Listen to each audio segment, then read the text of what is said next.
दोस्तों, हमारे चैनल में आपका स्वागत है। हर दिन 180 करोड़ तस्वीरें वेब में शेयर की जाती हैं जो हमारी मूवमेंट्स को पोस्ट कर देती हैं और वे उन सेकंड्स को डिजिटल पिक्सेल्स में बदल देती हैं।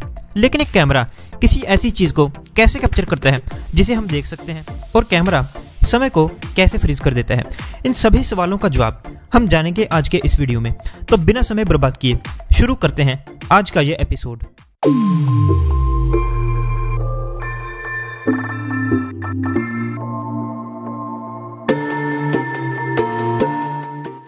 फोटोग्राफी असल में उतनी ही वैज्ञानिक है जितनी कि ये कलात्मक है, पर फिर भी हमारे जैसे बहुत सारे लोगों को ये नहीं पता कि जब वे कैमरा का बटन दबाते हैं या स्मार्टफोन पर कैमरा ऐप ओपन करते हैं तो क्या होता है। तो कैमरा आखिर काम कैसे करता है, आज हम इस वीडियो में आपको बताएंगे कि हर बार जब आप उस बटन को दबाते हैं तो क्या होता है। पर इससे पहले कि हम जाने कि कैमरा काम कैसे करता है, हम लाइट के साथ रिलेटेड कुछ मूल बातों पर चर्चा करेंगे और हम ये भी देखेंगे कि दुनिया के सबसे पहले कैमरे ने किस तरह से काम किया, जिससे कि आपको ये समझने में आसानी हो जाएगी कि कैमरा आखिर काम कैसे करता है। इमेजिन कीजिए कि आप बिना खिड़की, दरवाजे या रोशनी वाले कमरे के बीच में खड़े हैं, तो आप क्या देखते हैं? खैर कुछ नहीं, क्योंकि वहाँ पर रोशनी नहीं है। अब कल्पना करें कि आप एक टॉर्च निकालते हैं और उसे शुरू करते हैं। टॉर्च से रोशनी एक सीधी लाइन में ट्रैवल करेगी। अब रोशनी की वह लाइन कमरे में मौजूद किसी चीज़ से टकराएगी तो लाइट उस चीज़ से आपकी आंखों में भी आएगी, जिससे कि आप कमरे के अंदर मौजूद सभी चीज़ों को देख पाएंगे। लाइट चाहे सूरज से हो, बल्ब से हो या फिर फ्लैशलाइट से हो, वो सभी केसेस में एक ही जैसा व्यवहार करती है, यानी कि ये स्ट्रेट लाइन में ट्रैवल करती है।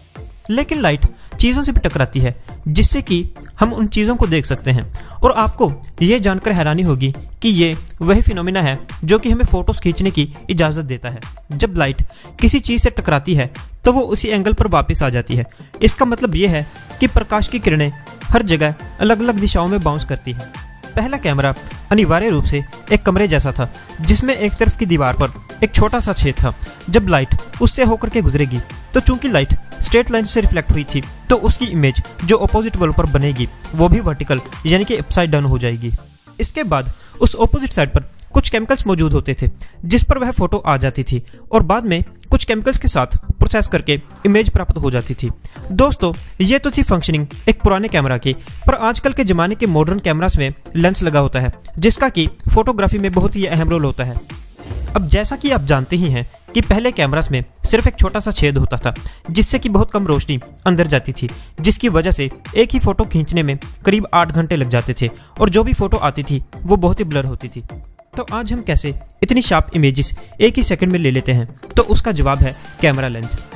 जैसे कि हमने आपको बताया कि लाइट कई चीज़ों से टकराती है जिससे कि हम उन्हें देख पाते हैं, पर लाइट कई चीज़ों के आर पार भी जाती है, और ये होने पर उसकी डायरेक्शन बदल जाती है और लेंस से होकर सभी रेस एक ही जगह पर आ जाती हैं, जिससे कि हम शार्प इमेजेस को देख पाते हैं। जब लाइट की सभी रेस कैमरा सेंसर पर कलेक्ट होती हैं तो हमें एक शार्प इमेज मिल जाती है, पर अगर ऐसा नहीं होता तो इमेज ब्लर हो जाती है। दोस्तों, अब सवाल ये पैदा होता है कि यार ये सब तो ठीक है कि लेंस से गुजरने पर लाइट एक ही जगह पर सेंसर में कलेक्ट हो जाती है, पर सेंसर उस इंफॉर्मेशन को किस तरह से कलेक्ट करता है? दरअसल पहले के ज़माने के कुछ फोटोग्राफर्स केमिस्ट थे। पुराने ज़माने में जो चीज़ कैमरे के सेंसर का काम करती थी उसका नाम था फिल्म। फिल्म किसी लाइट सेंसिटिव मटेरियल से बनी होती थी, यानी जिस पर लाइट का प्रभाव अधिक पड़ता हो।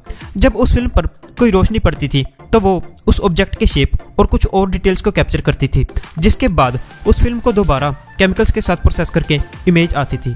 अब बात करते हैं कि डिजिटल कैमरास में क्या फंक्शनिंग है।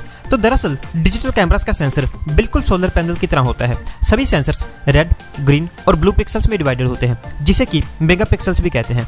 जब लाइट पिक्सल को हिट करती है तो सेंसर उस एनर्जी को कन्वर्ट कर देता है, जिससे कि कैमरा के अंदर का कंप्यूटर उसे रीड कर सके। उसके बाद ही इमेज को कैमरा या फोन के अंदर का इनबिल्ट कंप्यूटर एक प्रॉपर कलर स्कीम के साथ एडजस्ट करता है, जिससे कि हमें इमेज सही मिलती है। थ्योरी के हिसाब से अगर सभी पिक्सल्स लाइट इन्फॉर्मेशन को गैदर करते हैं तो वो कैमरा सेंसर्स ज़्यादा डिटेल कैप्चर करते हैं जिनके मेगापिक्सल्स ज़्यादा हैं। इसलिए मैन्युफैक्चरर्स हमेशा मेगापिक्सल्स के बेसिस पर कैमरास और स्मार्टफोन्स को एडवर्टाइज करते हैं। हालांकि ये बात कुछ हद तक सही है, पर सेंसर का साइज भी काफ़ी हद तक मैटर करता है, यानी यानी कि अगर सेंसर का साइज बड़ा हुआ तो वो ज़्यादा लाइट कैप्चर करेगा ताकि कैमरा लो लाइट में भी बढ़िया परफॉर्म कर सके। पर अगर सेंसर का साइज छोटा हो जिसमें मेगापिक्सल्स बहुत ज़्यादा भर दिए जाएं तो वो इमेज क्वालिटी को काफ़ी कम कर देता है। ये थी दोस्तों कैमरा की कहानी। तो अब मेरा आपसे अलविदा कहने का वक्त हो गया है। आशा करते हैं कि आपको ये वीडियो अच्छी लगी होगी। अगर ऐसा है तो आप प्लीज़ इस वीडियो को ज़्यादा से ज़्यादा लाइक और शेयर करें और ऐसे ही इंटरेस्टिंग और इन्फॉर्मेशनल वीडियोस को देखने के लिए आप हमारे चैनल को सब्सक्राइब कीजिए।